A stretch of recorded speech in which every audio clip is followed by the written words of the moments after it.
Roberts joins us with the latest from there. Good evening, John. Brett, good evening to you. It was a high-stakes game of brinksmanship that was going on between the White House and Capitol Hill for most of the day. That now has turned into negotiation. The president had dug in his heels, insisting that there be some money included in the spending bill for a border wall, steel slat fence, whatever you want to call it. The question now is, can they come to some sort of an agreement before the midnight deadline for a partial government shutdown? As he did yesterday with House members, President Trump huddled with Senate Republicans this morning, trying to find some way to get money to build a barrier on the southern border. Tremendous enthusiasm for border security. And I think I can speak for them very strongly when I say they want to see something happen on border security. The House last night passed a bill with some $5.7 billion for border security. President Trump today claiming just making that happen was a victory. We've done our thing. When Nancy Pelosi said you'll never get the votes in the House, we got them, and we got them by a big margin. But as Senate Majority Leader Mitch McConnell tried to muster the votes just to bring the House measure to the floor, the Minority Leader shut the door on the president. There are not the votes in the Senate for an expensive, taxpayer-funded border wall. Abandon your shutdown strategy. You're not getting the wall today, next week, or on January 3rd when Democrats take control of the House. President Trump dispatched Vice President Pence, his incoming Chief of Staff Mick Mulvaney, and Jared Kushner to meet with Senator Schumer this afternoon to try to hammer out a deal. Totally up to the Democrats as to whether or not we have a shutdown. President Trump also did a 180 on the blame game, tweeting this morning that Democrats now own the shutdown. To which Senator Chuck Schumer was only too happy to remind the president what he said 10 days ago. In our meeting in the Oval Office, President Trump said, quote, "If we don't get what we want, I, President Trump, will shut down the government for border security, Chuck, because the people of this country don't want criminals and people that have lots of problems and drugs pouring into our country. So I will take the mantle. I will be the one to shut it down. I'm not going to blame you for it." As the clock ticks toward a midnight deadline, the White House indicated the president may be willing to accept less money than is in the House measure. Earlier this week, he appeared willing to take $1.6 billion in a proposed spending bill that was scrapped. But if Congress gives him no money for a border barrier tonight, Fox News is told he will let the partial shutdown happen. It's possible that we'll have a shutdown. I would say the chances are probably very good because I don't think Democrats care so much about maybe this issue, but this is a very big issue.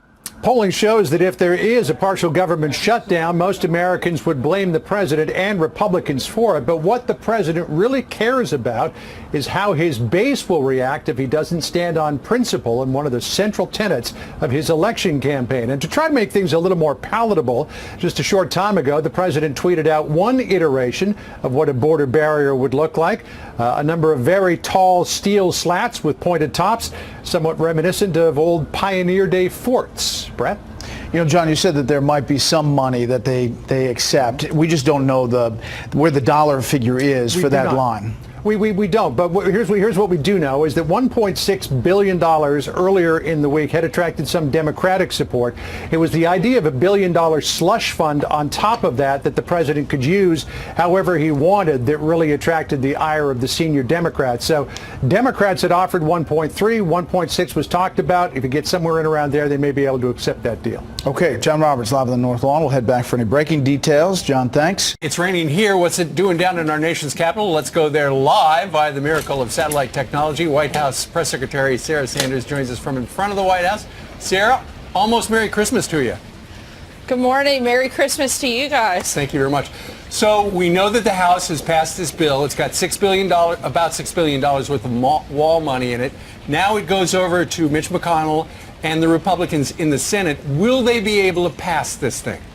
I certainly hope so. The House Republicans delivered a huge victory last night for border security, and we're very hopeful that the Senate will come through and help protect the American people. We have to put a stop to the massive inflow of drugs, human trafficking, and terrorists coming across our border. We need to know who's coming in, why they're coming, and what they're going to do when they get here. So we have to have an orderly process, and we need a wall and we need border security in order to have that. We have to protect the people of this country, and the president is going to stand firm and make sure that that happens one way or another. Sarah, Senator Steve Daines, he tweeted out that the Senate can do the same by eliminating the filibuster, 51 votes, same as we do for judges. Is that something that you think they'll take seriously and actually do? They should. This is such an important issue, and it's something that all of America wants to see happen. And frankly, Americans want to be protected. The Senate has a constitutional duty and a constitutional authority to actually protect our country. We can't be a sovereign country if we don't have borders and we don't have protection of American citizens. And so we hope that they'll step up and do their jobs today before they go home and take vacation for Christmas. This is something that's so important, and we hope that they'll do whatever is necessary to get the job done. Well, we don't know anything that's on the schedule. Yesterday, I know a lot was ad-libbed in the afternoon, and they made a huge impact and had a substantial vote that showed that Nancy Pelosi was actually called out and proven flat out wrong. You got the vote, you passed out of the House. But is there anything? That's not the first time, Brian. I don't suspect it'll be the last time. Nancy Pelosi that has was the been most around a sensational, long time, Sarah. and I think she's going to be wrong a whole lot over the next couple of years as well. Yeah, but she was so blatantly wrong and such black and white. She must feel humiliated today to a degree. But I'm wondering, the way it used to be is that the House has one vision and the Senate has another. They work it out and talk. Is there a sense that they might want to go home for Christmas and maybe meet halfway on some of these issues? Do you know of anything on the schedule, whether visits to the White House or meetings on the Capitol? Look, we'll do whatever we need to do and whatever we can do to help the process, but at this point, it's up to the Senate. One thing that I think has been missed and didn't get a lot of coverage yesterday was what we have worked out, what this administration has been able to do in conjunction with the Mexican government, and the massive and monumental moment that took place yesterday where catch and release has ended. And it's a sad day in America when the Mexican government is doing more to protect the American people than Senate Democrats. I hope that they will not let that be the case by the end of the day, and they will work with us and work with the president and Senate Republicans to get this done and let everybody go home and let us start building the wall and let us start protecting our border. Well, we have heard a lot of rhetoric on both sides. The big question is, will the president still be going to Mar-a-Lago for his 2-week Christmas vacation, even if there is a government shutdown, which he says I'm okay with, according to Politico? If there is a government shutdown, the president will stay here in Washington, D.C. But again, we're hopeful that people will step up and do their jobs today and get that done. Sarah, realistically, what are the odds? I know you're not a betting woman, but what are the odds that the Senate will pass something and there will not be a government shutdown? That's a question you'll have to ask the Senate. I think they have a much better feel I'm for what asking they're you, capable of doing. what is the philosophy right now at the White House about it? The president's been extremely clear. If they don't get this done, then he's shutting down the government. And he said that just a few minutes ago via Twitter. And the president's not going to back down on this, and he's going to stand firm because it's so important and it's such a vital part of our democracy to make sure that we're protecting our borders and protecting the people of the country. It's too bad the Republicans were so slow to realize that. Meanwhile, Secretary of Defense Mattis has decided to retire. In a lengthy letter, I looked everywhere, Sarah. Now, any praise for the president. President praised him. He's leaving, basically, it seems, because of the way the president treats our allies, in his view, and the pullout in Syria and Afghanistan seems to have been too much. How bad is the relationship right now? Look, they continue to have a good relationship, but they disagree on a number of fronts that he outlined. And but at the end of the day, the American people elected one person to be the commander-in-chief and to make decisions. The president listens to all of his national security team, of which is a big group. He takes their advice, and at the end of the day, he makes the decision. That's what he was elected to do. And if Secretary Mattis doesn't feel like he's the right person to fill that job, I think it was the right thing and an honorable thing that he did in stepping aside to put somebody in a position he feels like is the right person for that time. Look, and he served the president and this country. He served in this administration for 2 years, and he served the country and the military for over 4 decades. An incredible person, an incredible servant to this country, and somebody that we have the highest amount of respect for and wish him very well and look forward to continuing to work with him over the next 2 months. Let's not forget, he's not just walking out the door. This will be an orderly process, and it will continue to be a good relationship over these next couple of months. Who's on the list for his replacement?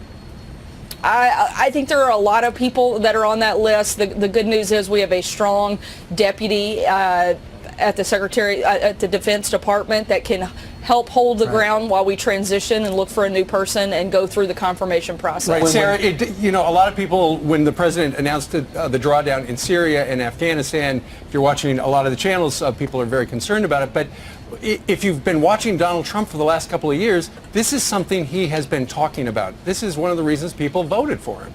Exactly. Anybody that says they're surprised by this has simply been living under a rock. The president has been talking about this since the campaign. He brought it up again 8 months ago, 6 months ago. He's wanted to bring our troops home. Yeah. Look, our goal and the president's purpose of continuing to be in Syria was to defeat ISIS. We've defeated the territorial caliphate.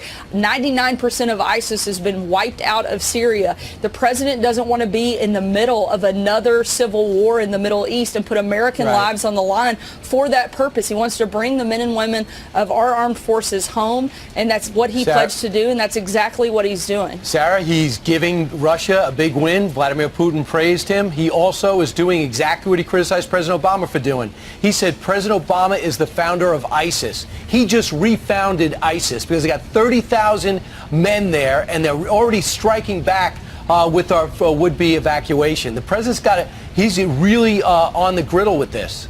Brian, I have to respectfully and vehemently disagree with you. The idea that the president has had anything to do with helping ISIS reemerge is absolutely outrageous. The president has put so much emphasis on rebuilding and making sure we have the strongest military on the face of the planet. If ISIS wants to pick a fight with somebody, they sure as heck don't want to pick one with Donald Trump, because he will destroy them and defeat them, and he's made that extremely clear. We've wiped out 99% of ISIS in Syria. The president doesn't want to be in the middle of a civil war in the Middle East and continue to put American lives on